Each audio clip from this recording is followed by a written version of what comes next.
به کانال یک فنجان کتاب خوش آمده اید. سلام، من علیم، یک کتاب باز خوشحال که دنبال داستانهایی میگرده که دلتون رو بلرزونه. امروز قراره درباره کتابی صحبت کنم که وقتی تمومش کردم تا چند روز نتونستم به چیز دیگه ای فکر کنم. کتابی به اسم من پیش از تو، نوشته جوجو مویز.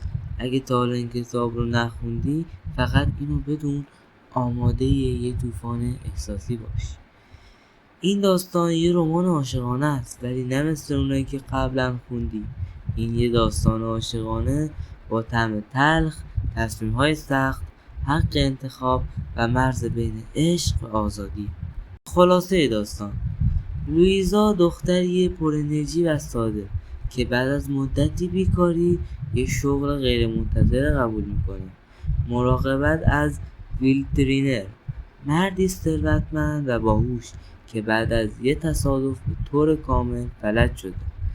اوایل رابطه‌شون سرده، پر از تنش، ولی کم کم اتفاقی بینشون میفته که زندگیشون رو تغییر میده.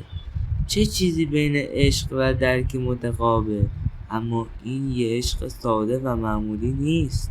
من پیش از تو فقط یه داستان عشقی نیست. سوالی بزرگ جلوی ما میذاره: آیا عشق یعنی نگه داشتن یا رها کردن؟ و اینکه چقدر حاضری برای کسی که دوستش داری تصمیم سخت بگیری. این کتاب جوری نوشته شده که انگار داری با شخصیت‌ها نفس میکشی، میخندی و گریه میکنی. نظر شخصی من اینه که من وقتی خودم خوندمش چند بار اشک تو چشام جمع شد، نه فقط به خاطر عشق، به خاطر اون حجم درد و تصمیمایی که هیچ کس نمیخواد تو اون موقعیت‌ها قرار بگیره. اگه دنبال یه داستان قوی، انسانی و پر از احساس هستی، من پیش از تو حتما باید تو لیستت باشه. اگه خوندیش حتما تو کامنت ها بگو کدوم بخشش بیشتر به دلت نشسته. اگه نخوندیش آماده باش، این کتاب داستان تو رو فراموش نمیکنه.